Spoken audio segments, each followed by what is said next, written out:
All right, today we're diving into a source that lists some interesting stocks to watch. But, and this is a big but, we're not just going to be staring at ticker symbols and numbers. Instead, we're going to ask a really cool question.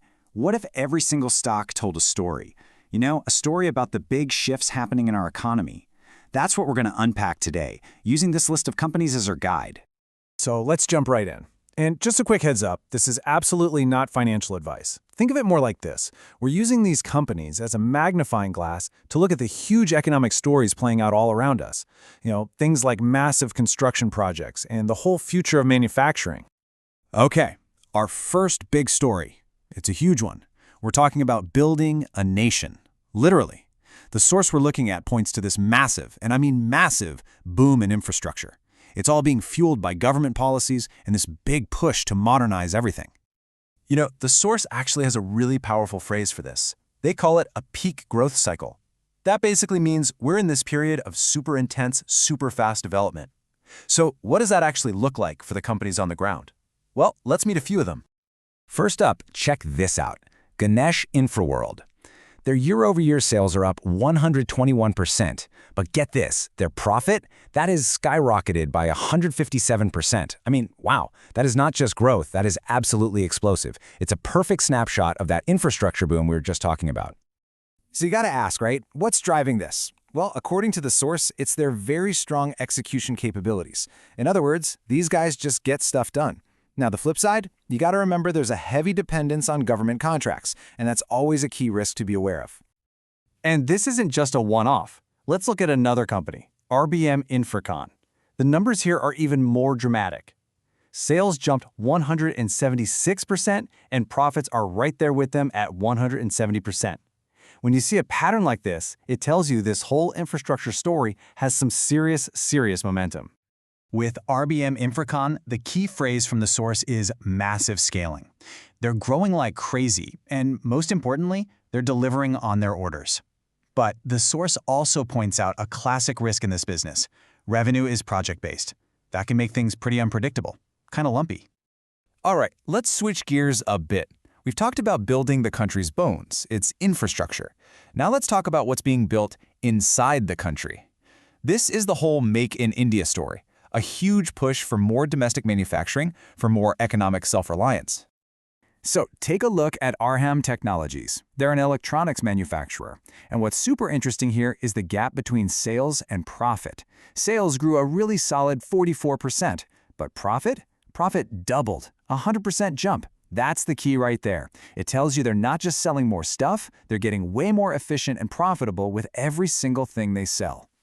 And this just perfectly shows the two big forces at work here. First, you've got everyday people wanting more and more consumer electronics. That's the demand.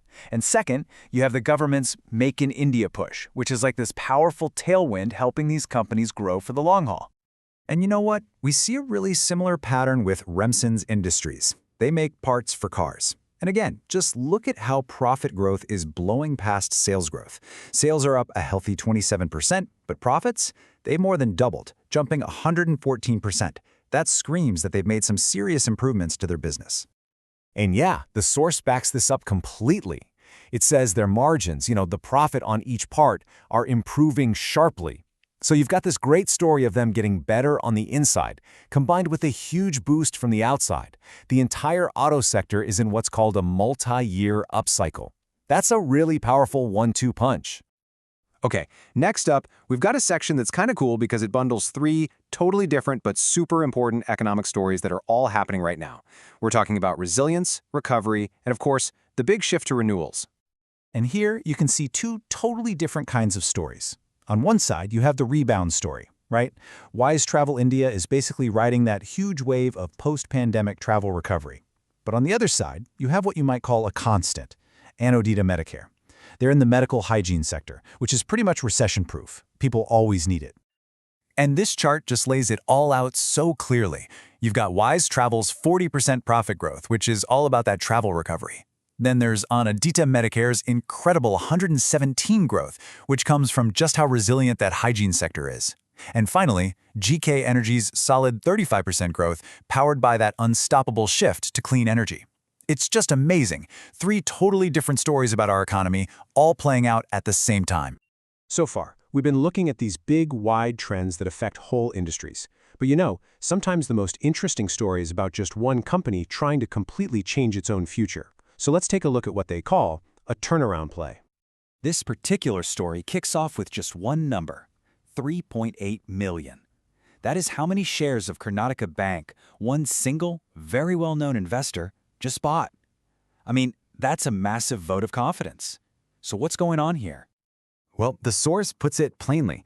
It signals strong confidence in where the bank is headed. And that makes sense, right? It's one thing for a company to talk about a big turnaround plan. It's a whole other thing when a major investor puts millions of dollars on the line, betting that it's actually going to happen. And this is the plan that's getting people so excited. It's a pretty straightforward 3-step playbook. First, they're cleaning up their books by improving asset quality. Second, they're going all in on digitizing and modernizing their services. And third, the goal is to unlock all that hidden value the market might have missed. It really is a classic turnaround story unfolding right before our eyes. Okay, so let's zoom back out and try to connect all these different dots. We've looked at all these individual companies and their unique stories, so what's the big picture here? What should we really take away from all this? Well, the source really boils it down to 4 main stories. First, that infrastructure boom we talked about is creating some absolutely massive growth. Second, domestic manufacturing, that Make in India theme is a really powerful long-term trend.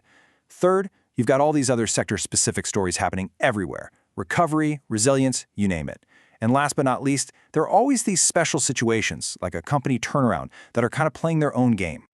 And that really brings us to the final thought here. Each one of these companies tells a different story about where our economy could be headed. So I'll leave you with this question. When you look at the world around you, at the new construction, the stuff you buy, the way we power our lives, which of these big stories do you see playing out right in front of you?